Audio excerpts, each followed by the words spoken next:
I'm John McKee, editor of Messianic Apologetics, messianicapologetics.net. And I would like to welcome you to this episode of Messianic Insider, your theology and news roundup for October the 15th, 2025. For certain, we are continuing to evaluate and sort through the continuing developments with what has taken place regarding the release of the hostages from Hamas to Israel. They continue to try to find many of the bodies. We'll have a few stories on that later. Situation, Russia, Ukraine. We continue to appeal to the Lord about the situation here on the American home front. And indeed, we are constantly reminded that the Lord is in charge. And of course, this weekend, we also start a new Torah cycle with Bereshit, or the first reading from the book of Genesis. So there are a lot of things people are sorting through right now. And we really need to be thankful to God that we have this season right now when we can not only press into him, but we can ask him, what is the work I'm supposed to be doing, as we have doubtlessly taken some leaps forward toward the second coming, toward the return of Yeshua.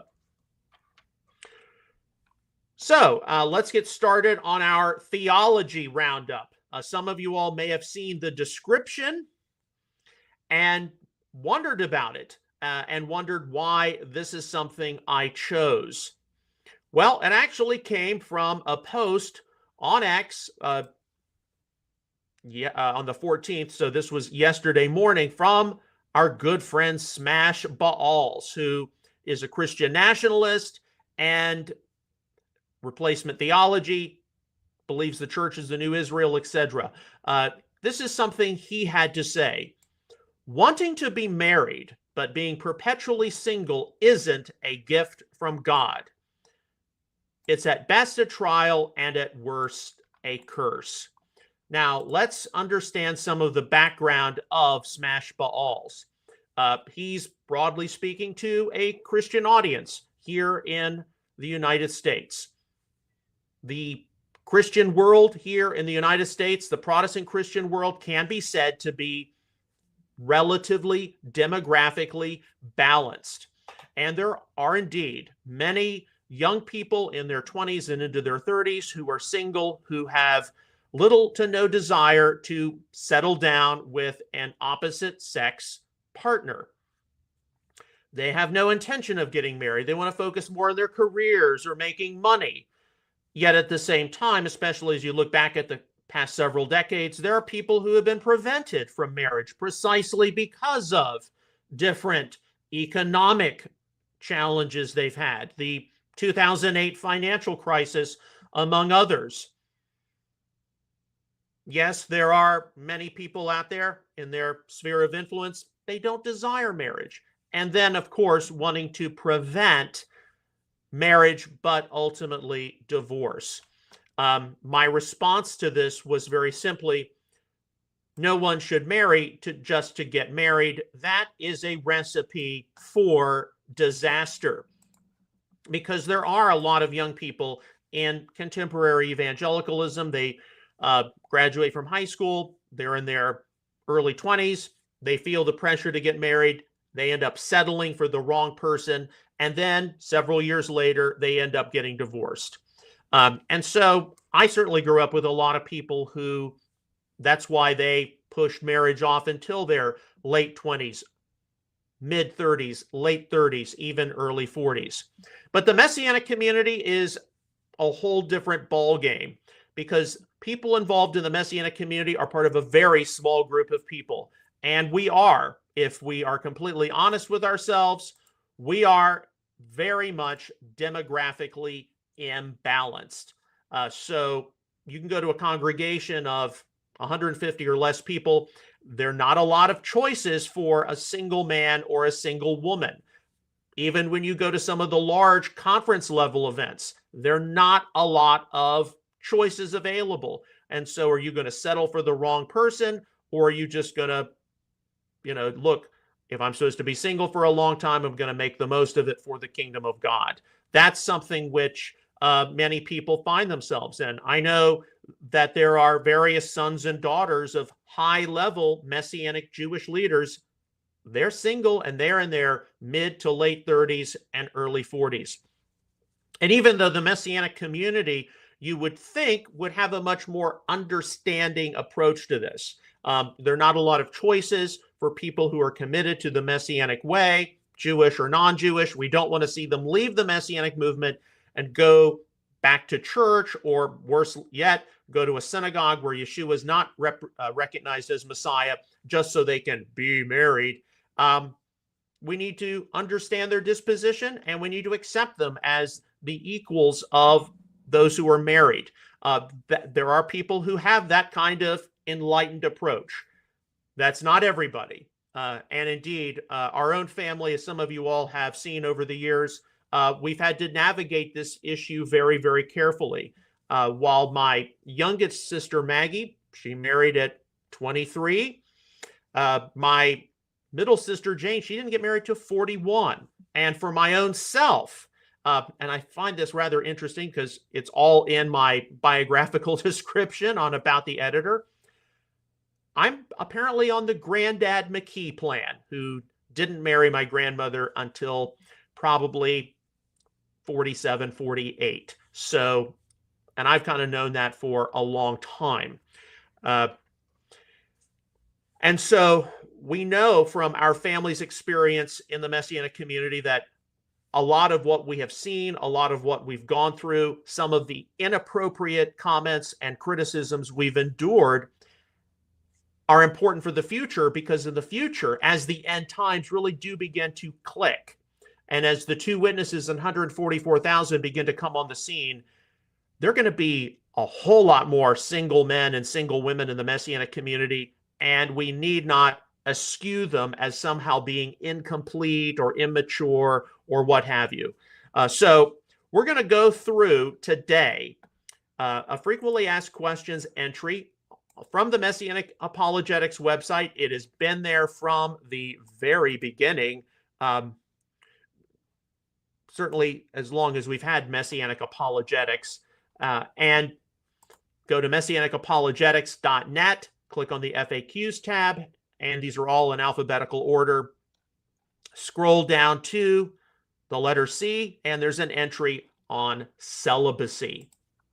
Because what are young people to do who can't find the right husband or the right wife?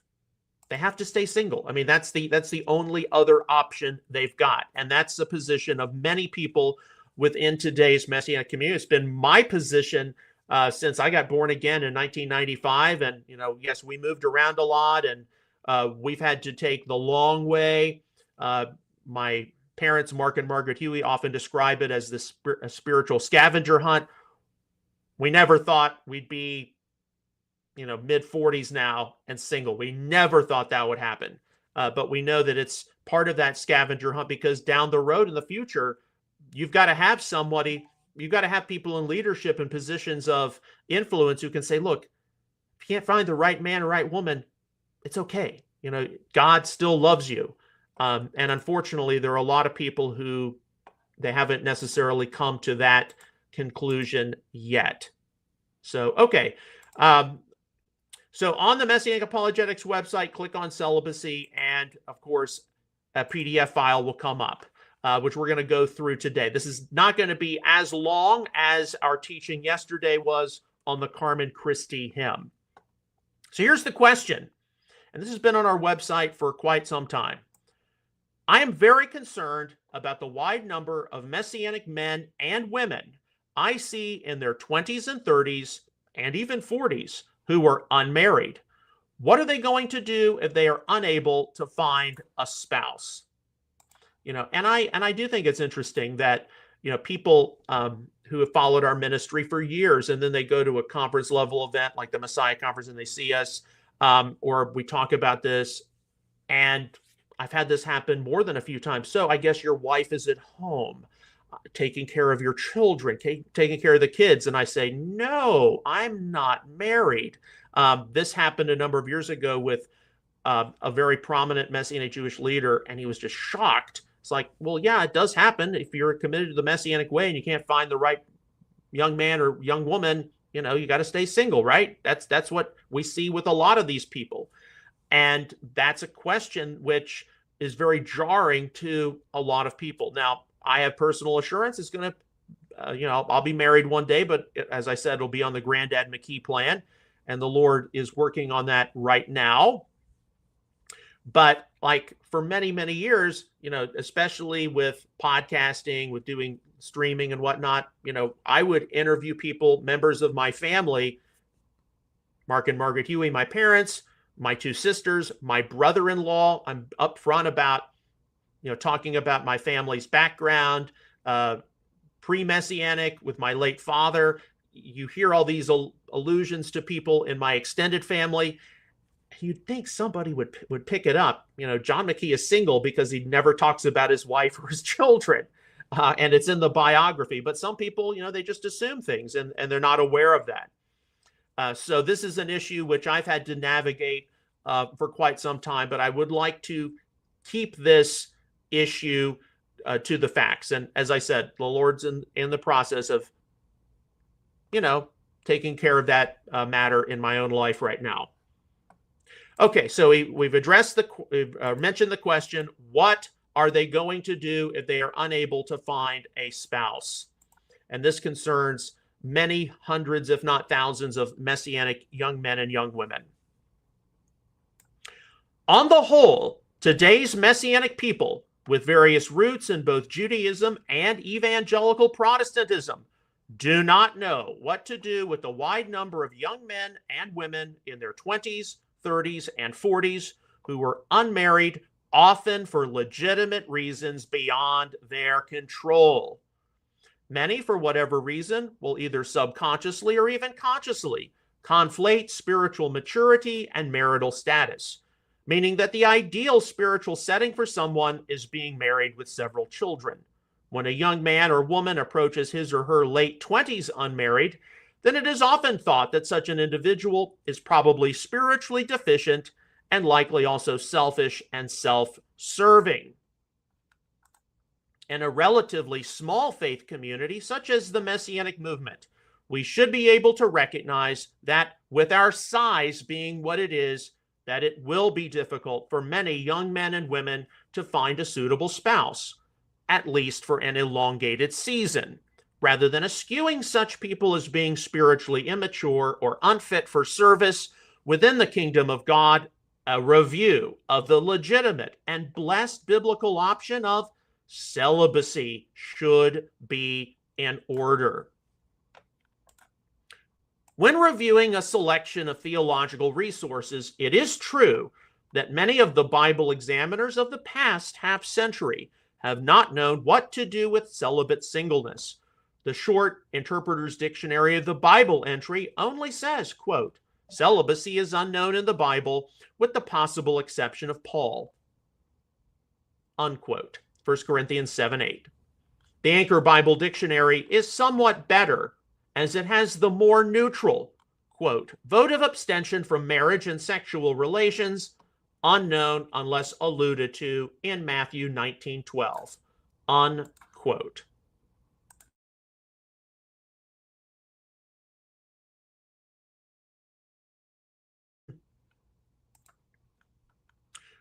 Within the Jewish theological tradition, it can be easily seen how celibate singleness has been something greatly frowned upon.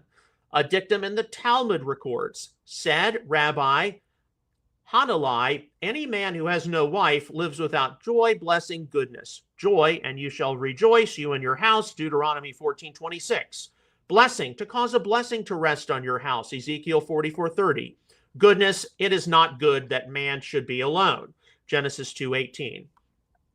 Talmud Yevamot 62b. Obviously, these statements reflect certain interpretations of Tanakh passages which imply that a person, particularly a male, who lives without a spouse is probably unhappy and likely personally incomplete. The Oxford Dictionary of the Jewish Religion notably has an entry on celibacy, recording the historical Jewish view of not only the married state being ideal for all people, but also the views of how unmarried persons were not permitted to serve in various leadership capacities within the community. So this is what it has to say, quote, "The idea that a person ought not to marry is entirely foreign to Judaism. The opening phrase in the major code of matrimonial law leaves no doubt as to the obligation to marry and raise children. Every man is obliged to marry in order to fulfill the duty of procreation, and whoever is not engaged in propagating the race is accounted as if he shed blood, diminishing the divine image and causing his presence to depart from Israel." The Shulchan Aruch, Even HaHazer 1:1. Only one exception to this rule is recognized by the Talmud, and that is the case of an individual such as Ben Azai, whose soul was bound up with the Torah and is constantly occupied with it.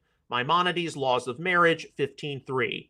Not only is matrimony regarded as the ideal state of existence, but an unmarried person is debarred from high religious and judicial office. Both high priests and judges in capital cases must be married, and single men are, in principle, unfit to act as synagogue readers. Yoma 1:1, Sanhedrin 36b, Shulchan Aruch, Orach Chaim 53:9. No Jewish moralist has ever encouraged celibacy, and in this respect, there is a marked difference between Jewish values and those of Christianity, unquote.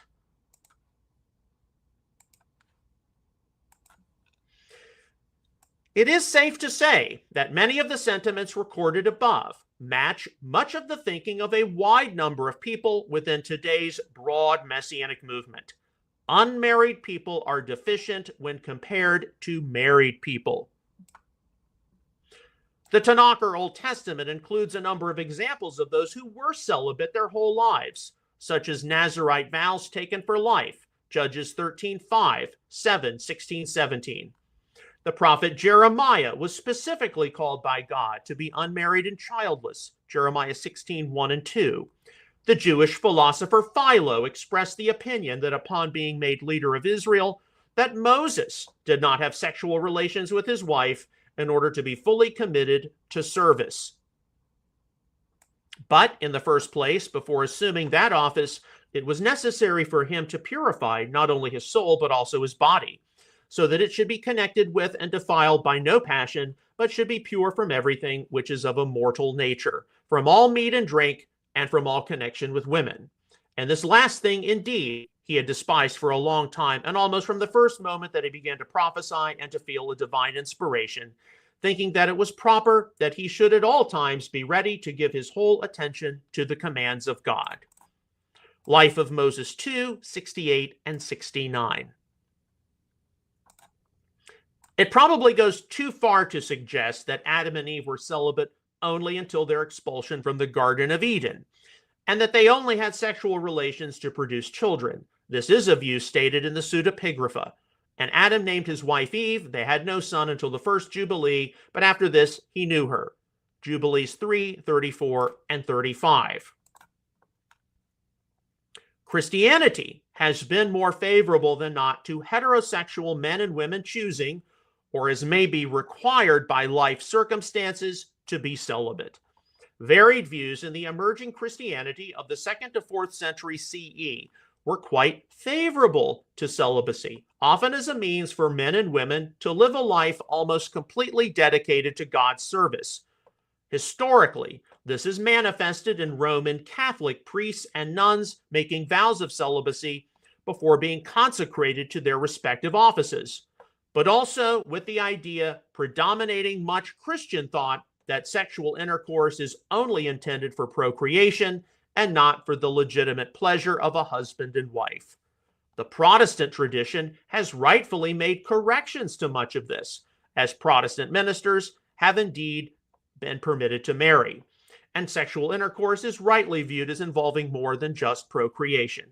Quote, "The Protestant Reformation of the 16th century vigorously rejected and forced celibacy of the clergy in favor of a return to apostolic freedom," unquote. Baker's Dictionary of Theology.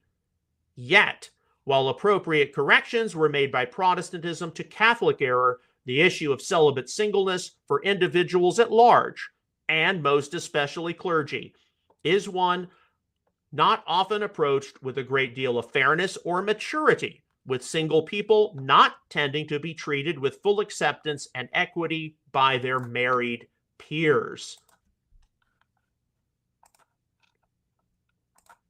There are certainly perspective issues to be weighed from verses like Genesis 1:28 and 2:18. The first commands, "Be fruitful and multiply and fill the earth and subdue it and rule over the fish of the sea and over the birds of the sky and over every living thing that moves on the earth." Genesis 1:28, New American Standard. With God having made man and woman, Genesis 1:26 and 27, this is properly interpreted as being a general direction to humankind in general, that they might reproduce via children and subdue planet Earth. This is not a specific direction to all men and women to have children, especially as there are men who are impotent and women who are barren. The second statement, "It is not good for the man to be alone, I will make him a helper suitable for him," Genesis 2:18, New American Standard, indeed involved how Adam, the first man and first member of the human species, needed a mate in Eve, the first woman. The statement, "It is not good for the man to be alone," has been widely interpreted as a general statement regarding all people, although contextually it involved the loneliness of Adam as the sole human being on planet Earth, requiring another human for companionship. It should go without saying that in the 21st century, on a planet of almost 8 billion people, I think it's more than 8 billion now, that no man or woman has any reason to feel alone. Within the Torah, it is witnessed how Levitical priests could not have crushed testicles, Leviticus 21:20 and 21, and that those males who were castrated could not enter into the tabernacle, Deuteronomy 23:1. While sometimes approached from the perspective of God frowning on the unmarried and childless, castration was something commonly practiced by various ancient Near Eastern cults, hence possibly making eunuchs entering into God's tabernacle a way of introducing paganism. Castration of a male's sexual organs is quantitatively different than a man or woman choosing to be unmarried or living a single and celibate life because of circumstances. It cannot go overlooked, though, how in the future eschaton, eunuchs are among the formerly disenfranchised persons who are welcome into God's house, Isaiah 56, 3 through 5. Surely, if those who had their sexual organs removed can be welcome, then single men and women who are committed to a life of abstinence should be even more welcome. Generally speaking, evangelical theologians have approached the issue of celibate singleness as being something widely or greatly frowned upon in the period of the Tanakh or Old Testament, but something more permitted and allowable in the period of the apostolic writings or New Testament. As the entry for celibacy in the International Standard Bible Encyclopedia records, quote, "In Old Testament times, marriage was almost universal and celibacy was considered abnormal. For the Israelites, as well as other ancient peoples, the propagation of the family name was of supreme importance, and thus the desire for sons was the dominant factor. In the New Testament, we find a somewhat different attitude toward marriage from the general stance of the Old Testament. Here we find notable examples of celibacy: John the Baptist, the Apostle Paul, and Jesus himself." Unquote.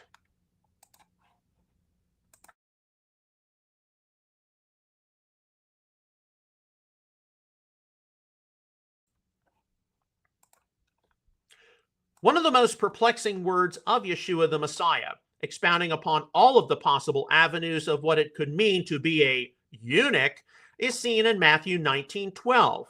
"For there are eunuchs who were born that way from their mother's womb, and there are eunuchs who were made eunuchs by men, and there are also eunuchs who made themselves eunuchs for the sake of the kingdom of heaven. He who is able to accept this, let him accept it." New American Standard. Many of those who would be regarded as eunuchs for the kingdom of heaven are not those who actually had their sexual organs altered or removed, but instead those who would be committed to a life of celibate singleness. As such, Richmond Latimer offers a unique and appreciable rendering of Matthew 19:12. The Richmond Latimer New Testament is a specially edition New Testament. He was a classical scholar, produced English translations of Homer's Iliad and Odyssey. For there are sexless men who have been so from their mother's womb, and there are sexless men who have been made sexless by other men, and there are sexless men who have made themselves sexless for the sake of the kingdom of heaven. Let him who can accept, accept. Matthew 19:12, Latimer.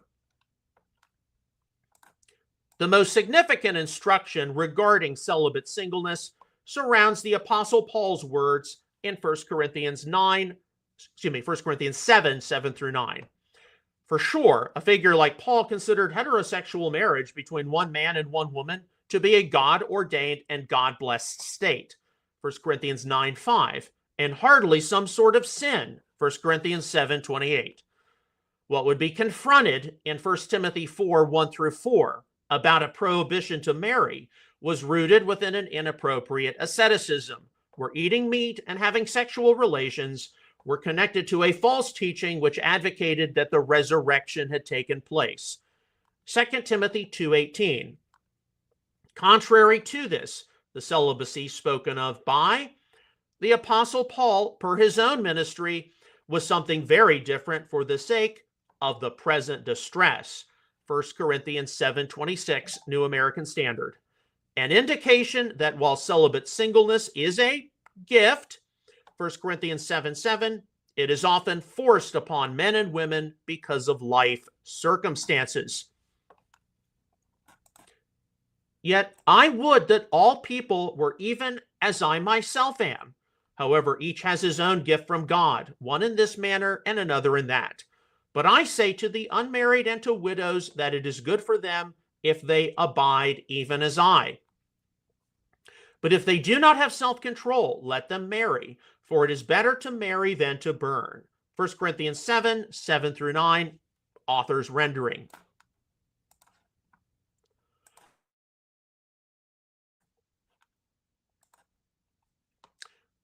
A most pronounced example of what many consider to be celibacy involves the 144,000 sealed servants from the 12 tribes of Israel, as Revelation 14:4 states.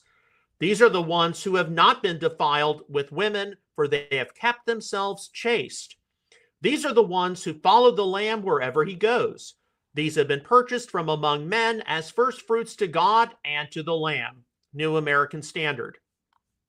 The clause, parthenoi gar asen, is more specifically, for they are virgins, English Standard Version, taken by the Brown and Comfort interlinear to indeed be celibates, for they are.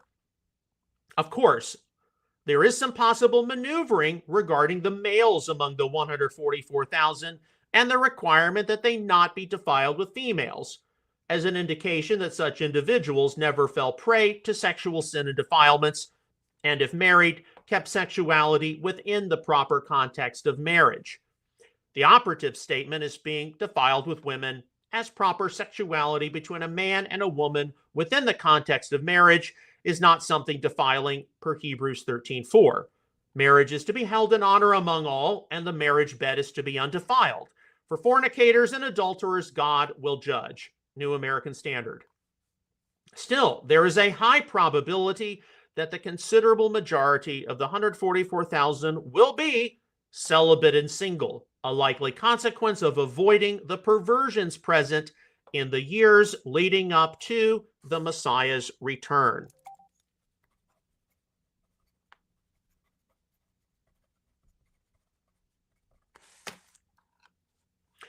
Even with celibate singleness, a state which is held in Holy Scripture to be one of high regard alongside of heterosexual monogamy, many of today's evangelical, Protestant, complementarian theologians greatly frown on it, noting some of the views on 1 Timothy 3:2, which I believe to be situation specific to Timothy and Ephesus and not universal for all times and places. In their book, God's Design for Man and Woman, and how the overseer was to be the husband of one wife. Andreas J. Kustenberger and Margaret E. Kustenberger have to concede, although begrudgingly, quote, Paul in 1 Corinthians 7 acknowledges the gift of celibacy and notes that it enables a believer who chooses to remain unmarried to serve in a more unencumbered manner than those who must fulfill their marital and familial obligations. For this and other reasons, it's highly unlikely that Paul, by stipulating that candidates for the office of elder be Mias Gonikos Andra, seeks to exclude unmarried men from serving in this capacity. It's an indication of the implausibility of this interpretation that very few interpreters actually take this view today. Single men are therefore potentially to serve as church leaders, unquote.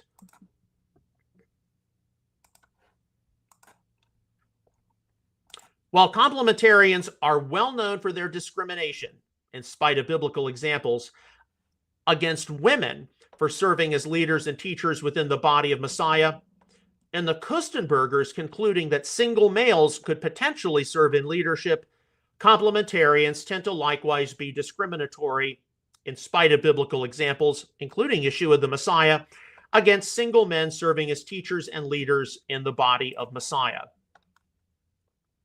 In much of contemporary evangelicalism, real problems erupt in church settings when it is believed, not so subtly, how the young family of a husband and wife in their mid to late 30s with their 2 to 3 small children is more godly and spiritual than the celibate single man or woman in his or her mid to late 30s. When it is known that the husband and or wife was once involved in promiscuity and other high sins prior to marriage. Such a single man or single woman, in contrast, may indeed be a person who has been committed to sexual purity and abstinence since being a teenager. Such persons who are unmarried are often unmarried because of life circumstances beyond those of the economics of marriage, their education, or their jobs. Such persons who are unmarried are often unmarried because a potential husband or wife has not entered into their lives, and they have no other biblical option but to be celibate. There are various leaders and teachers within today's Messianic movement who will admit to having had many sexual liaisons prior to marriage, as well as other sins such as drug addiction. And for whatever reason or reasons, because they are married now, they are perceived as somehow being more spiritual and mature than the unmarried man or woman striving to maintain sexual purity, often in a celibacy forced upon them by life circumstances. Sadly, our faith community can very much fall into the complementarian error of believing that the married state is superior rather than co-equal to celibate singleness. The marriage option is not always available for young people in the body of Messiah in the early 21st century. This especially involves young men or young women who are a part of the Messianic movement, who, if going to be married, should indeed have a husband or wife with compatible beliefs and values. While some might say that such young men and young women need to pray harder for a spouse to arrive into their lives, what if God has other plans for these people, and at the very least, that an elongated season of celibate singleness awaits them? What legitimate service can such young men and young women offer to the body of Messiah, specifically for contributing to aspects of our theology and spirituality, which those who have immediately preceded us were unable to do because of marital responsibilities? Indeed, look at our own ministry. If I had been married right out of college, we would not have all those books. We would not have a complete set of commentaries on all of the Pauline letters, among other things. There is little doubting that as the return of Israel's Messiah draws nearer, that there are going to be more and not less young men and young women in today's Messianic movement who will need to be committed to a life of celibate singleness. Much of this is lamentably because of the sexual sins and perversions which are on the increase in society. And as obvious as it may be, celibate singleness is the only legitimate alternative to heterosexual monogamy. Homosexual marriage is no option. what surely does need to be changed, especially as there is a slowly emergent Messianic egalitarianism on the rise, is for people in our faith community to begin to see heterosexual monogamy and celibate singleness as co-equal and mutually blessed by God. Single people can serve and lead God's people the same as married people. Darlene Fazard Weaver correctly directs in the Dictionary of Scripture and Ethics. Quote, celibacy challenges social hierarchies grounded on marriage and kinship. It permits more egalitarian and inclusive access to religious distinction and leadership. Celibacy points to the transformation of human relations in the kingdom of God. Matthew 23:30 and parallels, unquote. Dictionary of Scripture and Ethics. Yeshua himself did issue the difficult word. The people of this age marry and are given in marriage, but those who are considered worthy of taking part in the age to come and in the resurrection from the dead will neither marry nor be given in marriage, and they can no longer die, for they are like the angels. They are God's children, since they are children of the resurrection. Luke 20, verses 34 to 36, today's New International Version.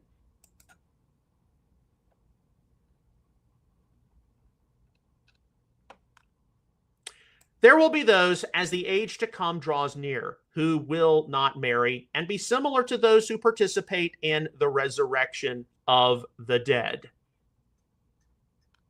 The needs of the body of Messiah, as the Lord's return draws closer, are going to be very stressful and significant. With more Messianic young men and young women going to probably be single and celibate, our faith community at large has the responsibility not to dismiss them as being an inconvenience we do not quite know what to do with, but rather to embrace them as being faithful to the biblical ethos of maintaining sexual purity and holiness.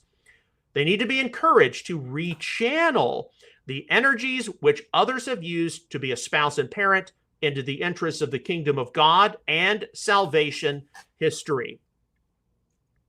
Now, this does not conclude our discussion. We're going to have a brief analysis of 1 Corinthians 7, 7 through 9, taken from our ministry commentary, adapted from 1 Corinthians for the practical Messianic. So what do these verses communicate? 1 Corinthians 7, 7 to 9. Yet I wish that all men were even as I myself am. However, each man has his own gift from God, one in this manner and another in that.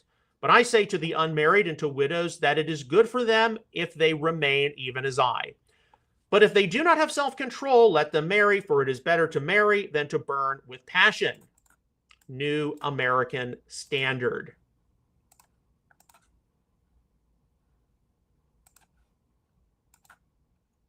First Corinthians 7, 7.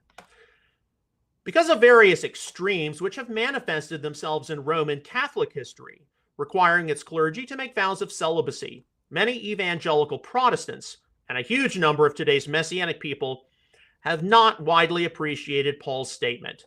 I wish that all people, pantos anthropous, were just like me, but each hexatos has his own gift from God, one person in this way and another in that way. Holman Christian Standard Bible. Celibate singleness was indeed considered by the Apostle Paul to be a gift. Charisma. Various interpreters will lean toward recognizing celibacy as being a unique gift, but one which is only allotted to a few. The biblical reality is, however, that having a proper marriage with husband and wife in mutual service and honor to one another is also a gift. Each has a particular gift from God, one having one kind and another a different kind. New Revised Standard. Celibate singleness and monogamy are both co-equal. What is discussed in 1 Corinthians 7, 7 and 8 is not rooted in any kind of asceticism, where abstinence from sexual intercourse is designed to bring people closer to God or things spiritual. The Essenes, for example, were widely celibate. Josephus, Wars of the Jews 2, 120, for religious reasons. What was depicted in the ministry of Paul was instead a practical celibacy for men and women of God, where they can take the time and energy required for marriage and child rearing and focus it toward greater levels of service for his kingdom. It is widely recognized that the apostolic ministry of Paul in the first century Mediterranean would have been impossible if he had been married with children. David Pryor states, quote, Paul was the apostle to the Gentiles, and that unique vocation required complete freedom to move unimpeded by interpersonal considerations, let alone responsibilities for a wife and family. He was also not the easiest of people to have as a colleague. He was impatient with those who could not work at his pace or failed to come up to his high expectations, unquote. It has not been customary among evangelical Protestants to regard celibate singleness as a co-equal status alongside of monogamy, but it is instead to be viewed as an infrequent exception. Leon Morris thinks that Paul, quote, regards marriage as normal, and he will later make the point that, though there are some advantages in celibacy, there is a greater completeness in marriage, 11:11. Celibacy requires a special gift from God, unquote. The view that a man or woman is quote-unquote incomplete until he or she marries has been a wide-scale opinion present in evangelical Protestantism since the 1980s for sure, and has doubtlessly affected the bulk of the Messianic movement, although it is hardly biblical. More even-handed positions are present among other 1 Corinthians commentators. Anthony C. Thistleton is much fairer, describing some of the advantages and disadvantages of both celibate singleness and monogamy. Quote, the parallel is not celibacy versus marriage, but the gift of a positive attitude, which makes the most of the freedoms of celibacy without frustration, and the positive attitude which caringly provides the responsibilities, intimacies, love, and dues of marriage while equally living out the gospel. Either state offers rewards or frustrations depending on varied attitudes, varied situations, and varied gifts, unquote. Craig Blomberg, who would be more reflective of the customary valuing of monogamy over celibate singleness for today's evangelical Protestants, does recognize how there is no explicit mandate for one to be married. He also draws attention to how there are responsibilities which both have, such as the celibate actually abstaining from unmarried sexual intercourse and the married not shirking the attention they must give to a spouse and children. He summarizes, quote, like other gifts, the gift of singleness may only last for a time. On the other hand, we may seek after the gift of marriage but not obtain it. Yet singleness and marriage are not quite the same as some of the other gifts because they also include obligations on believers that are not optional. No one, for example, may excuse premarital sex by claiming not to have the gift of celibacy. If people are unmarried, they must refrain from sexual intercourse whether they feel like it or not, unquote. A figure like the Apostle Paul was definitely a nonconformist in lauding his celibate singleness and as such would not be too socially expedient for most men in Second Temple Judaism. Gordon D. Fee indicates, quote, marriage was the rule in Judaism, both expected and at times thought to be commanded, unquote. An admonition witnessed in the Mishnah directs, a man should not give up having sexual relations unless he has children. The man is required to be fruitful and multiply, but not the woman. Mishnah Yevamot 6:6. An even more extreme view is seen in the Talmud. Said Rabbi Eliezer, any man who has no wife is no man. Male and female created he them and called their name Adam. Genesis 5:2. Yevamot 63a. Strong criticism is present against those who were not married after 20. Said Rabbah, and so did a Tanite authority of the household of Rabbi Ishmael. Until someone is 20 years old, the Holy One, blessed be he, sits and looks forward to when a man will marry a wife. But once he reaches the age of 20 and has not married, he says, blast be his bones. Talmud Kiddushin 29b. One does encounter in the Tosefta the single rabbi who wanted to focus on his studies. What shall I do? My soul thirsts after Torah. Let other people keep the world going. Tosefta Yevamot 8:7. But it was only the impotent men in the Jewish community who were believed to be exempt from marriage. Mishnah Nida 5:9. Interestingly enough, Ben Witherington III brings out how Paul's valuing of celibate singleness as a co-equal status to monogamy would run contrary to some Roman social norms as well. Quote, in Roman Corinth, one who advocated singleness as a better state than marriage would hardly be seen as one who was baptizing the status quo. Some emperors, especially Augustus, who had done all they could to encourage Romans to marry and have many children. Augustus even put into law penalties on women who remained unmarried too long after being widowed. Unquote. Contrary to what society may have thought, Paul viewed his celibacy as a significant gift from God, as he saw celibacy as being a useful means by which he could accomplish the maximum amount of work as possible for God's kingdom. 1 Corinthians 7:32. But quite contrary to what Roman Catholicism later concluded from his words, Paul never emphasized that leaders and teachers in the body of Messiah must be celibate. Of course, some have interpreted wrongly that elders and deacons must be married. 1 Timothy 3:2, 12, Titus 1:6. When these are better taken as depicting what a family was to look like when an elder or deacon was married. Not to mention how the pastoral epistles are rightfully approached as letters regulating the circumstances in Ephesus and on Crete, and not universal circumstances for the body of Messiah at all times. Marriage was not required for leadership in the first century body of Messiah, as Paul's own life and the example of many other first century leaders, the foremost being Yeshua the Messiah himself, demonstrate.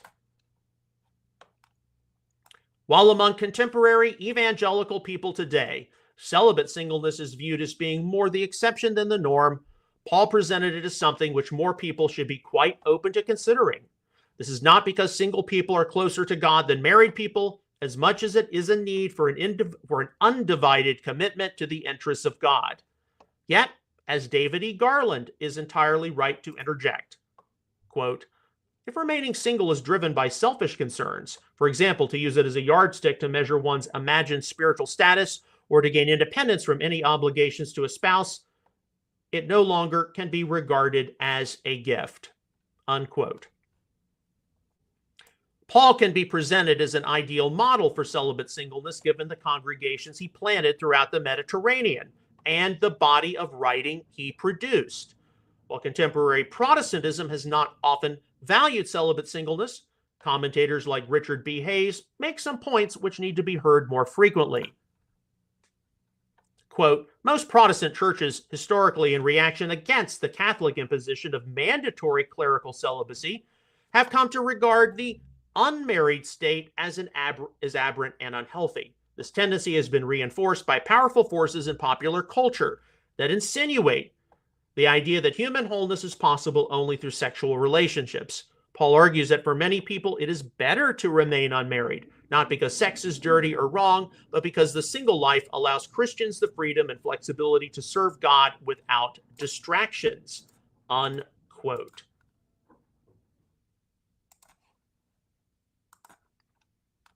First Corinthians 7:8.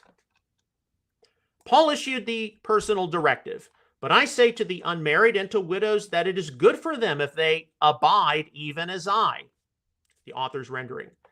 Some have taken tois, agamois, kai, tais, charis in the direction of the first group, labeled agamos to speak of male widowers.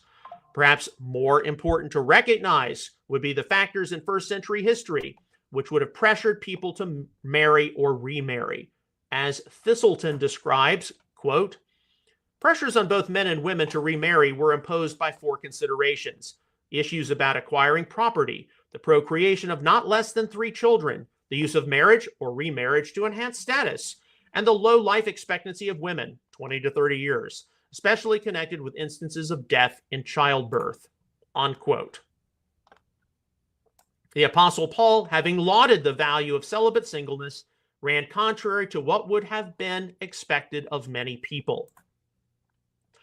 Paul would view marriage as being a gift, just as he would view celibacy as a gift. 1 Corinthians 7:7. Those who commit themselves to a marriage relationship should see that their relationship and service to God is enhanced, not that they have taken on a substantial liability. Unfortunately, history bears out myriads of examples of people who have gotten married for all the wrong reasons, many of which involve fulfilling the expectations imposed by others, not those necessarily required or expected by God and his word. My own paternal grandfather remarried within a year of my grandmother's death in 1961 because he believed that my father needed a quote-unquote mother. He and this new wife were constantly at odds with one another. She was a heavy drinker. And as he was dying 17 years later, in 1978, the two of them were actually in divorce proceedings. What about Paul's personal disposition? The record of Acts 26:10 is supportive of Paul having once been a member of the Sanhedrin, the members of which most probably had to be married men. Talmud Sanhedrin 36b. Various interpreters do think that Paul had actually been widowed, but then others have thought that as a result of his coming to Messiah faith, that Paul's wife had left him. Then again, given Paul's superlative Jewish observance, Galatians 1:14, Philippians 3:6, Paul could very well have been celibate his entire life, with Jewish religious leaders recognizing how his skills as a student did not need the complications of a wife and children. 1 Corinthians 7:8 is the first of 5 places in this chapter. 1 Corinthians 7:8, 11, 20, 24, 40, where the verb meno is employed. Virtually all modern Bibles render this as remain, although noted by Vine as to stay, abide is frequently rendered to remain, and by Mounts and Mounts, that's their interlinear New Testament, the dictionary, as mainly being abide, await, remain, stay, wait for. Complete Word Study Dictionary New Testament also notes how meno can be used in various contexts to remain in something which is equivalent to remaining steadfast, persevering in it. For any of the difficult circumstances in life Paul would detail, did he see these as all being permanent statuses, never to be changed? If he did, then he would never have advised for the slave to take an opportunity for freedom when made available. 1 Corinthians 7:21. The older rendering of meno as abide, King James Version, American Standard Version, has the advantage of representing the different statuses in 1 Corinthians chapter 7 as not being permanent and unalterable. If during the course of Paul's own life, where the Lord directed circumstances and made it clear that he wanted him settled in a particular location, focused on some different ministry work, and have a wife and a family, then Paul would have surely recognized his statement, "It is good for them if they abide even as I," American Standard Version, as representing his celibate singleness for an elongated season, but not as something permanent. One does not ever see in the record of Scripture or early Christian writings the Apostle Paul ever get married and raise a family. Paul definitely followed totally through on his word.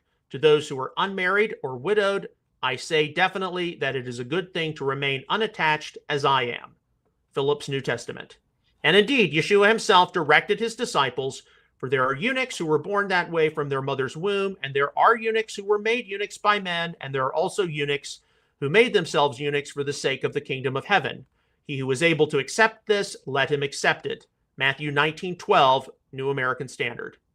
Some people are just not supposed to be married ever because the needs of God's kingdom are that pressing.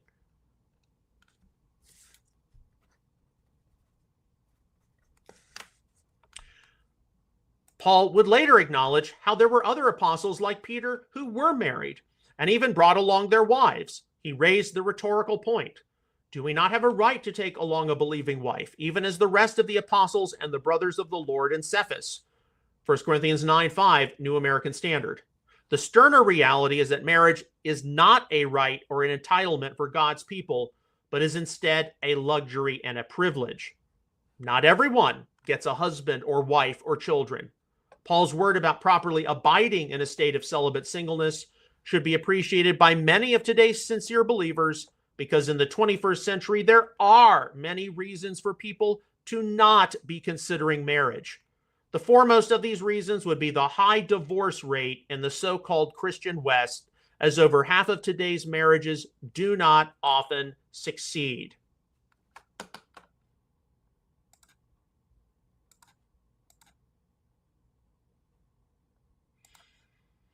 And 1 Corinthians 7:9. Paul did recognize that for many of his Corinthian audience, the commitment to abide celibate was not going to be possible, and so he did say, but if they cannot exercise self-control, they should marry. For it is better to marry than to be aflame with passion. Revised Standard Version. The verb, ekrateuomai, means to keep one's emotions, impulses, or desires under control, control oneself, abstain. From the BDAG lexicon, the related noun, ekkrateia, appearing among the fruit of the Spirit in Galatians 5:23. Paul would observe in further correspondence, who is weak without my being weak? Who is led into sin without my intense concern? 2 Corinthians 11:29, New American Standard.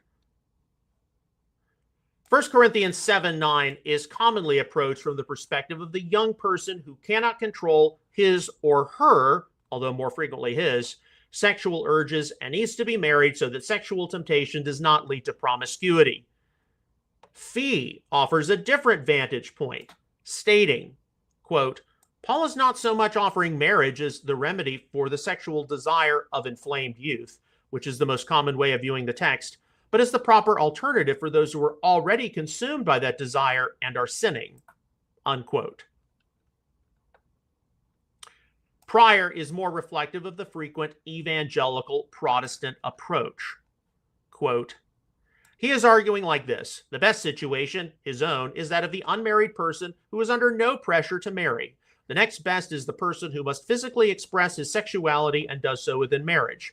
The least desirable is the person who needs marriage as a means of expressing his sexuality, but is compelled or tries very hard to do without it. Unquote. A reappreciation of Paul's statements in 1 Corinthians 7:7-9 is certainly in order. Today, given the high divorce rate among claiming Christian people, some of which has been caused by people feeling pressured to get married and not enough Christian leaders emphasizing the value of celibate singleness, it is fair to say that the institution of marriage is not what it was. In various ways, marriage has become to the contemporary body of Messiah, not unlike how the Sadduceical occupants of the Levitical priesthood, in league with the Romans, had corrupted a holy institution which God himself had established. Contrary to popular belief, the Bible knows no such language of every man and every woman being predestined to have some kind of a soulmate. The Bible certainly does not teach that a man or woman is to find fulfillment in a spouse. A person's fulfillment is to come from God, not another mortal. There is no explicit command from God that every individual must marry. We'll close up in just a moment. Celibate singleness is not an estate you will find too highly valued by today's Messianic people as it should be. In order to take Paul's words in 1 Corinthians 7:7-9 more seriously, today's Messianic movement will need to collectively jettison errant and non-biblical ideas where married persons are viewed as being more spiritually mature than the unmarried. We will need to recognize the biblical reality that both the married and celibate estates are co-equal and co-blessed by the Lord. Both of them do come with their advantages and disadvantages. There have been some consequences of evangelical, mostly complementarian Christians placing marriage on a pedestal, which has affected a broad selection of Messianic thinking. And wanting to emphasize marriage and sex within marriage as a rightful answer to combat premarital sex and promiscuity, one group of believers has been decidedly left in the lurch. Probably a third of contemporary believers in their 20s and 30s are not married for a variety of legitimate circumstances, educational, economic, and professional. These are committed believers who are celibate, and many do not desire marriage because of the high risk of divorce. Evangelical egalitarians have rightfully recognized that these people need not be socially eschewed or excluded from the congregation because of their single status, even though they can frequently feel left out precisely because of their single status. Messiah faith is not a faith only for the married. Messiah faith is for all human beings. Both my sister and I, at two different Messianic congregations, can testify in our experience of being discriminated against for being single in 2012 as well as in 2014. We were both involved in young professionals groups, which included congregational attendees in their 20s and 30s, some of whom were married, and many others who were singles. The leaders of these groups were both unmarried when coordinating events. As soon as both of these leaders got married, the focus of these groups shifted exclusively to the married couples, and with the singles having to fend for themselves. Among the many different factors at work would have been a failure to not appreciate Paul's statements in 1 Corinthians 7 through 9.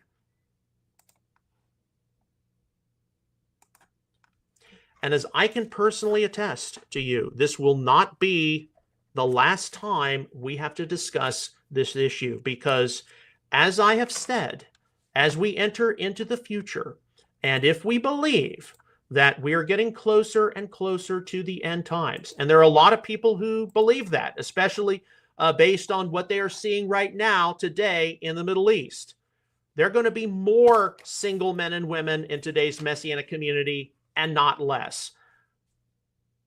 And some of the foremost of those single individuals are going to be witnessed among the 144,000 of Revelation. So we might as well start now treating married couples and single celibate men and women as being co-equal and co-blessed by the Lord.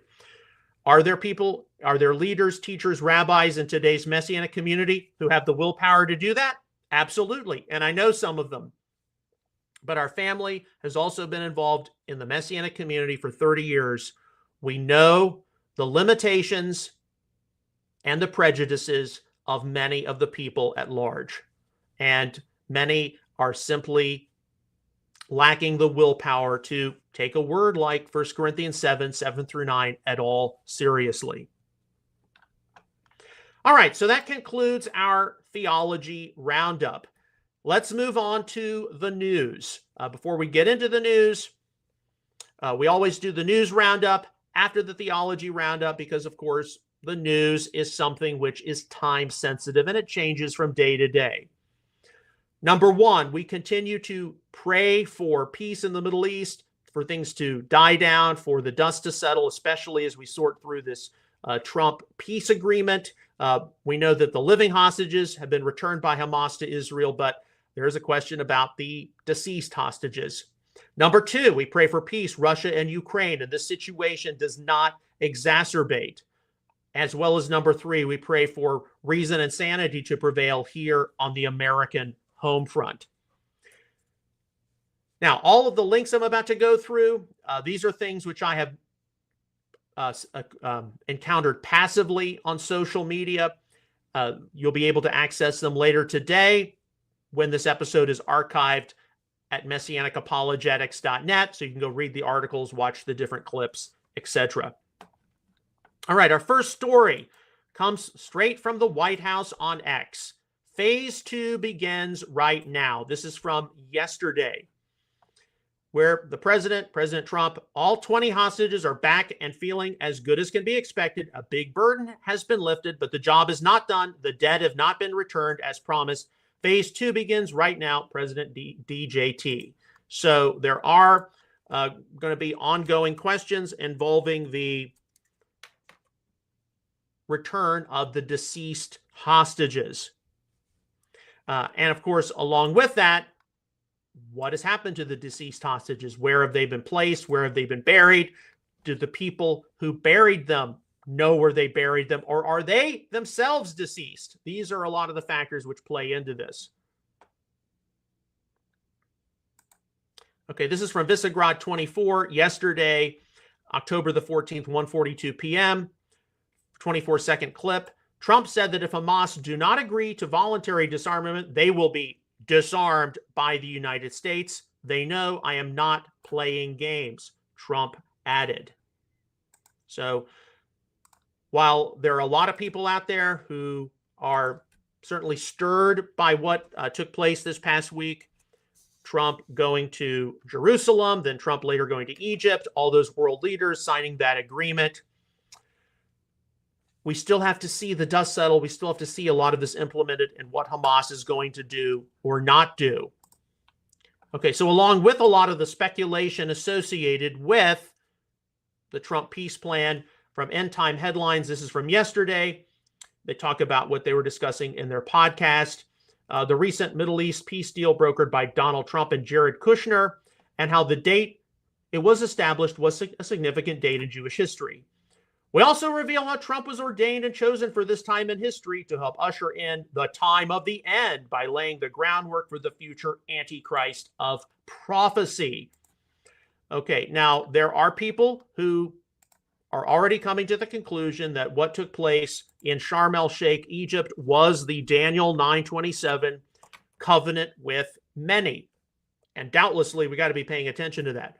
Some of them may be concluding that Donald Trump is the beast. He's the Antichrist. There might be some others who conclude that somebody there or somebody involved is the beast or the Antichrist. We pay attention. That's all we can do right now. Now, one of the most severe consequences of October the 7th, 2023 conflict, Israel and Gaza, has doubtlessly been growing anti-Semitism and anti-Zionism in the world. We all recognize that. And so on social media, there are people out there who strongly oppose Israel, particularly on the alt-right. And they're out there, people are out there who strongly support Israel, who are conservative, they're Bible believers. Many of them are Jews, some of them are Christians, some of them are accused of being receiving $7,000 per post. I can assure you, I am not getting any money at all from the Israeli government or anybody. That is total BS for most social media influencers. But here is an important post I recommend you look at from Israeli Guide. This came up on my social media feed yesterday. It always amazes me that Christians blame Jews and Israelis for all the wrongs in this world because Jesus was a Jew. He was born to a Jewish mother, lived in a Jewish family, celebrated Jewish holidays, and taught in synagogues. All of his disciples were Jewish, and the writers of the New Testament were Jewish too. Even the word Christ comes from the Hebrew Mashiach, meaning anointed one. That's why anti-Semitism among Christians is not just wrong, it's a contradiction of faith. Without the Old Testament, there is no New Testament. Without the Jewish roots, there is no Jesus of history. I know that for those of you within the Messianic sphere of influence, this is old news. But for many people in the Christian sphere of influence who are now deciding to reevaluate their position regarding Israel, we got a number of posts about that in just a moment. This is severe. And what is the Messianic community going to do about it? You know, there are a lot of questions that the Messianic community is facing in the days ahead regarding this rising anti-Semitism, rising anti-Judaism, and rising anti-Zionism. And indeed, when you look at the Yeshua of the Holy Scriptures and you see a number of the social media posts that condemn Israel, they condemn Judaism, Judaism worships a different God, they don't have the Son, so they don't have the Father, so they worship Satan instead. I mean, we've seen all these things. Almost none of them demonstrate the burden that Yeshua, that Jesus himself had for his own people, the lost among his own people. Instead of, condemning them and sending them to hell and all that, why don't you have a burden for these lost people and inquire of the Lord, what do I do in order to bring them, see them brought to faith in the Messiah? Yeshua had a burden for his people, not a disdain or rejection of them. Because is he not the ultimate embodiment of love? And what, of course, did Paul say in Romans chapter 11? While he recognized the dilemma of many of his own fellow Jews who had dismissed Yeshua as Messiah, he sought not their condemnation, but their redemption. And that is what everyone is supposed to seek as well, the redemption of the Jewish people. That's why you see Christian support for Israel. It's to desire to see their redemption. But a lot of these social media influencers, and we've referenced a number of them before, they don't desire the redemption of the Jewish people. They think they're condemned, that God's finished with the ethnic descendants of Abraham, Isaac, and Jacob. The church is some new Israel, and we're supposed to join in condemning them rather than seeking their salvation. Okay, let's switch gears quickly to something which took place yesterday. It actually was happening right after we finished our episode yesterday. This is from the New York Post, October the 14th. President Trump posthumously awarded Charlie Kirk the Presidential Medal of Freedom today on what would have been the late conservative activist's 32nd birthday. The president presented America's highest civilian award to Kirk's widow, Erica, in a ceremony at the White House's newly renovated Rose Garden. Okay, I have to say that's a very appropriate way to honor the legacy of Charlie Kirk. That is not as some of the other things which have been presented out there. We need to put him on a coin. We need to do this. That's not Kirkolatry. That's honoring his legacy and the contribution he made to American society, even if it was posthumous. All right, here's something from Speaker Mike Johnson on X. Today, this is from yesterday, we proudly announced that Speaker of the Israeli Knesset, Amir Ohana, and I are undertaking a new joint effort to rally speakers and presidents of parliaments around the world to join us in nominating President Trump for the Nobel Peace Prize in 2026. And there's a 1-minute 28 clip there. Now, of course, President Trump did not receive the Nobel Peace Prize 2025, but the person who did receive it actually, what's the word? I've lost. Anyway, they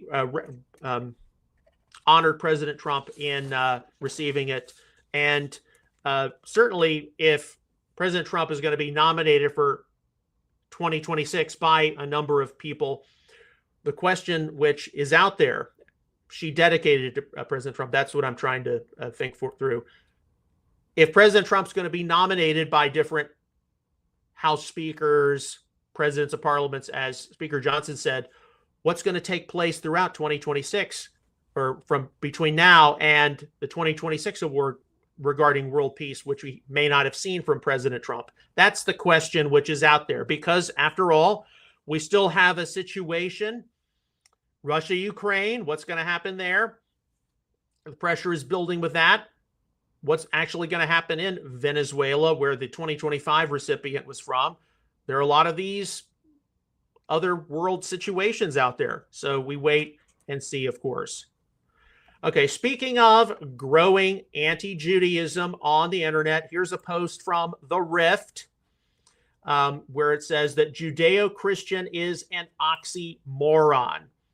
This is from Elijah Schaefer. And there's a lot more of this on social media. Now, of course, it features President Trump's recent visit to Jerusalem and addressing the Knesset. Now, there are a lot of things out there just like this.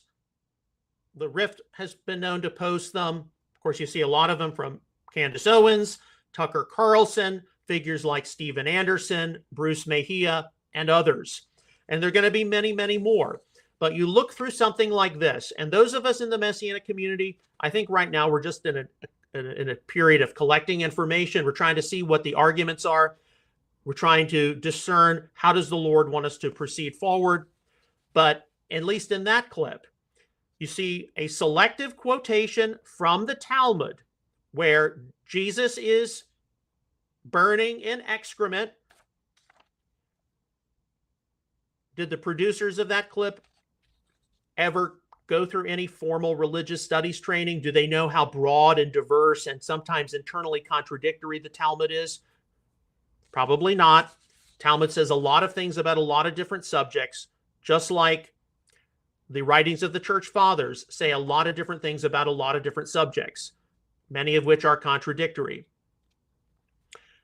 The same clip, concluded that those who do not acknowledge Jesus are not of the Father, referencing some things stated in 1 John. Of course, there's no consideration for the original setting of 1 John, who the specific audience was, which, of course, were people actually internal to the ecclesia, people who were already claiming to be believers, and yet their behavior did not demonstrate themselves to be those who truly knew the Son, who knew Jesus.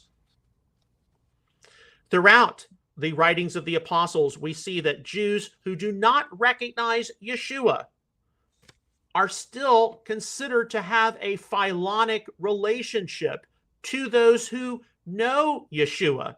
They're not to be spurned as those who are, just completely lost without any hope of redemption.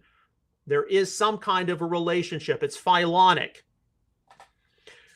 They are not brothers and sisters in the faith, though, but they are brethren in an elongated sense, or in a broad sense, I would say. And of course, you see a clip like that among many of them out there. Where is the burden for the salvation of the Jewish people? You really don't see it.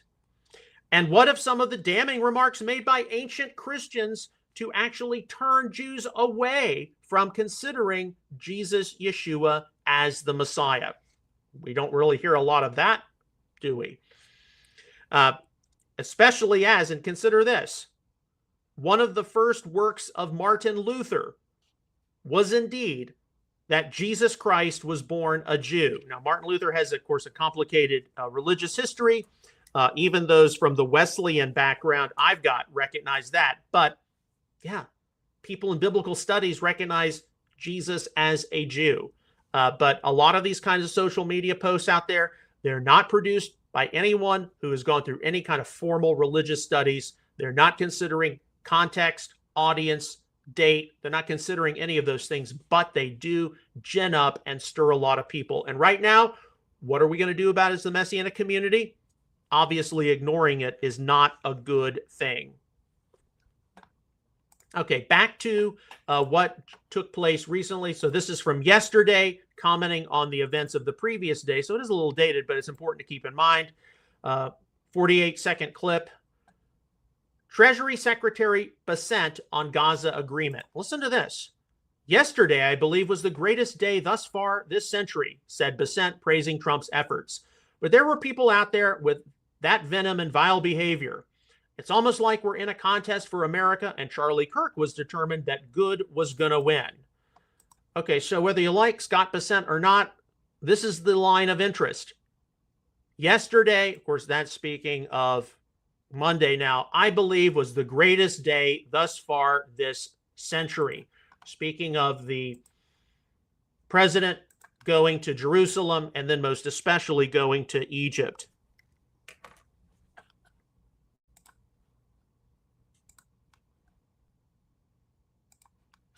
With that in mind, here's an important clip to look through. It's 1 minute, CBS News, and then, okay, it's repeated twice here. But it has to do with Netanyahu. We made 4 historic peace deals and more are coming.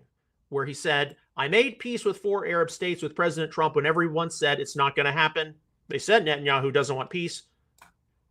Scrolling down, and I'm telling you now that we have an opportunity to broaden that peace following the chain of victories. So, of course, he's speaking of the expansion of the Abraham Accords to probably involve many of the countries represented at Sharm el-Sheikh this past week. Okay, this is from early this morning, 15th of October. Open source intel. Turkey has deployed several teams to Gaza to help search for and recover bodies. Indeed, one of the things we do have to keep in mind, and of course we know that frequently an organization like Hamas does not honor their word. They do not stay true to the commitments they've made. Nevertheless, many of those who put different bodies in different places or buried them in certain places, they themselves are deceased. And so they've got a real anthropological mess on their hands. This is worse than, for example, when a cemetery floods and all these caskets, come up from the bottom and then they float in the river. This is a lot worse than that because a lot of these bodies, a lot of these people, they were probably hastily identified to begin with. And so when they're returned to Israel, there's going to have to be some DNA testing, some dental testing, all that kind of thing. But then a lot of the people who buried them themselves are gone. So they've got a real mess on their hands. And this is something which is likely going to take months for sure. It may even take years as Gaza is redeveloped.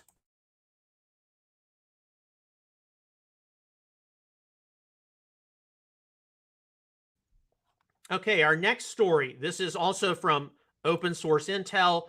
A train in Brussels, Belgium. 22-second clip. Death to the IDF. So you actually see a train in Belgium, and it says death to the IDF on the train. A lot of people would consider that open anti-Semitism. A return to the 1930s. Here's another one from open source intel, Spotify, where the commentary is, this is from this morning, a sad reflection of the times, the top 5 podcasts on Spotify. Fuentes, that's Nick Fuentes, has just reached #1 before being removed from the platform. And a number of those you see are Nick Fuentes. Okay, you have Amy Poehler. She's originally from Saturday Night Live. Joe Rogan, Candace Owens, and then you have Tucker Carlson. Okay, we just have to keep that in mind. Some of those people we don't like.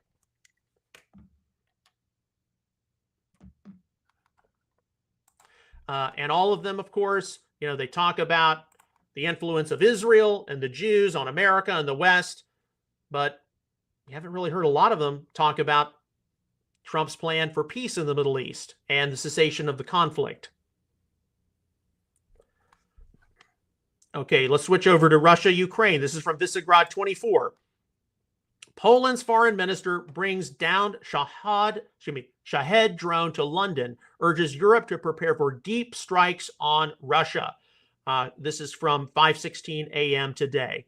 So here you see a Russian drone in London, and the Polish foreign minister is saying, expect this conflict, Russia-Ukraine, to expand, and expect to see some of these drones. And of course, this is why we continue to pray for peace. Okay, this came across my feed on X in the middle of the night. This is 1 minute, 42 seconds, and there's some other clips.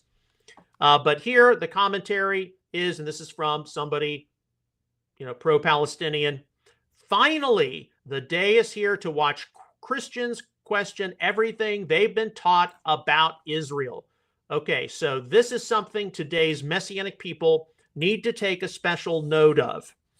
And, you look through something like this, the conclusion is basically that Israel today is not the Israel of the Bible. Many of you have already heard that, and many of you all probably had to confront that within your sphere of influence. That the Palestinians are more Jewish than the Jews in Israel are, who are mainly Eastern European. And of course, there have been many, many genetic tests which reveal that Ashkenazic, Central and Eastern European Jews, they definitely have a genetic history going back to the ancient Near East, to the land of Israel. There have been plenty of that, those studies done. But here in the clip, you hear that October the 7th caused me, and particularly the war, Israel-Hamas, caused me to question things I had been taught about Israel and the Jewish people, particularly with conservative Christians who were once favorable to Israel and the Jewish people. And why is that? And what are today's Messianic people going to do about it? We obviously can't ignore it. They're going to be people who are convinced whether they like it or not, or whether we like it or not. But at the same time, are we taking this as an important road sign? Because while it's easy to say that anti-Judaism, anti-Zionism, anti-Israel sentiments are growing.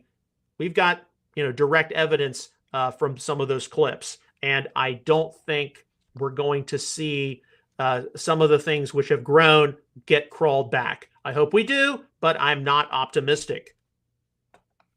Now, along with that, this is something which was, we only have 4 more posts, by the way. This is something which was sent to me just in. Stunning data reveals Christianity is surging in the United States. Bible sales plus 41.6%, app downloads plus 79.5%, Christian music streaming plus 50%. What an amazing sight to see. And many are associating this, and I think there's a degree of truth with that, with the assassination of Charlie Kirk. And just, all of this attention given to, I need to go back to church. I need to start reading my Bible again. I need to plug into things of the Lord. Now, in the short term, this is good, I think. But in the long term, the question is going to be, okay, as you get plugged back into the Bible, as you get plugged back into Jesus, what about your relationship with Israel and the Jewish people and what God is going to be doing in the future? Because a lot of those people, they're just like the parable of the sower. Some of them are going to go in for a season and they're not going to make it. Some of them are going to make it and they're going to produce fruit. And others of them are going to be scorched in some way. And how many of them are going to be plugged into conservative traditions, conservative denominations, but yet they espouse replacement theology or supersessionism, and they embrace some of the things I just referenced with those 2 ladies in the Bible study? We have to wait and see. But these are all factors we've got to keep in mind as we move into the future. Okay, now this is something which also came across my X feed in the middle of the night, which I thought it was useful to pass along. And it's from Holly Pivek on X, and it involves the New Apostolic Reformation movement. And I think I should just preface my comments before I read through some of the things. When I was at Messiah 2025, and I've been upfront about where I stand regarding the spiritual gifts. I come from the Wesleyan tradition, which has always been continuationist. I absolutely believe that the dynamic gifts of the Spirit are for today, but I also believe that the most important gifts of the Spirit are what? Love, joy, and peace in the Holy Spirit. And if we don't have those things, a lot of these dynamic gifts may not mean that much. Most of your Pentecostal charismatic movements often have some kind of Wesleyan or holiness roots. And when I was at Asbury Seminary, we had people in our classes from Assemblies of God, Church of God, different holiness movements, charismatic movements. Some of you had even gone to Oral Roberts. 2 of my professors had even taught at Oral Roberts University and then said we were there for a season and then we had to leave. But generally speaking, we've always looked at the charismatic movement as being wayward brethren, especially because of all of their scandals. Not that other denominations and groups don't have their scandals, but it seems that there's a huge number of scandals in the charismatic movement. All right, now, when I was at the Messiah conference this year, I raised a point to my mother. We were walking from the dorms down to the marketplace, which I'd never really asked before because our family was in the charismatic movement for a very brief time in 1994 before entering into the Messianic community in 1995. And, we witnessed a lot of the Toronto blessing stuff, people barking like dogs, meowing like cats, whatever it is, running around, holy laughter, God, getting people drunk on the Spirit, all that kind of crap. And it is crap, by the way. And because of that, we've always tended to be of the position that the charismatic movement, while there are sincere people in it and they're trying and they want an experience with God, a lot of the charismatic leaders, they don't think very deeply. And there are a lot of clowns running the charismatic movement. Okay. Sorry. And there's a lot of false prophecy and there's a lot of unnecessary drama. So that has tended to be our family's orientation, my orientation, particularly toward the charismatic movement. I believe in the gifts of the Spirit, but if you don't have love, joy, and peace, But But one of the questions I was led to ask, we've only had this really brief stint with the charismatic movement. So, we think it's run by a lot of clowns and a lot of sideshow artists. But what about somebody who is in the charismatic movement? Somebody who participates in it, who has a resident prophet, a resident apostle, and uses, I declared this about you, I said that about you, to control their church, to control their group. We don't know what it's like to be a part of that. And of course, immediately you're thinking, how is that any different than what Catholicism does with requiring, individuals to go to confession every day or every week, and the priest gets information on you, and the priest at a local Catholic church, people in the Roman Catholic hierarchy, we gave you absolution for your sins, and now you are not doing what we told you to do. These are some of the questions we were finally having to sort through as we forecast the future. So to see this was just kind of interesting. So Holly Pavak says this, and she's obviously somebody who is trying to push back on the new apostolic reformation. We regularly receive letters from people telling us how their churches have split because of the teachings of this movement. Apostles and prophets come in, claim authority, and the result is deep division. Families are being torn apart. Grown children leave for places like Bethel and cut off ties with their parents. Marriages become strained when one spouse embraces the NAR while the other does not, leading to concerns about how the children will be raised. There is also widespread disillusionment with the Christian faith. Many begin to deconstruct, eventually moving into progressive Christianity or even abandoning faith altogether and becoming atheists. Okay, so yeah, that definitely corresponded with the discussion we had at Messiah 2025. What's it like to be in a church that has a resident apostle or prophet, and they use words, they use prophecies, they use declarations as a means of controlling people. I don't know what that's like. I just know that a lot of the people in NAR are a bunch of clowns. All right, so let's move back to some current events. We got 2 more stories to go through, and then we will call it a day. From open source intel, Admiral Brad Cooper, CENTCOM commander's statement to Hamas. You can read through this. CENTCOM is overseeing a lot of the events which are taking place right now in Gaza. The main thing he says is this is an historic opportunity for peace. Hamas should seize it by fully standing down, strictly adhering to President Trump's 20-point peace plan and disarming without delay. Hamas, which is now turned over all the living hostages, they don't have that bargaining chip anymore. Of course, we're all the deceased hostages, but Hamas, time to disarm, time to get on with President Trump's peace plan. And of course, the world is going to be watching this very, very carefully. Okay, and then finally, this is from Visegrad 24. There's a 2-minute, 16-second clip from Sky News. The U.S. has issued an ultimatum to Putin. It's time to end the war and come to the peace table, or the U.S. War Department stands ready to do our part in ways that only the United States can do, said U.S. Secretary of Defense Pete Hegseth. Now, we know that the plan right now is for later in the week, Friday, I believe, President Zelensky of Ukraine is going to be in Washington at the White House. There's talk about transferring or selling Tomahawk missiles to Ukraine. With what just took place in the Middle East, with Trump gathering all those leaders together, the pressure on Russia to, hey, let's do a deal, is going to build. And then there are the questions of Russia's friends and partners like China and some of these others. But we do have a responsibility as believers to pray for peace, because people who die in these conflicts, more frequently than not, they will be entering into a Messiah-less eternity. And that is what we do not want to see happen. We want all to be able to receive Yeshua as Savior.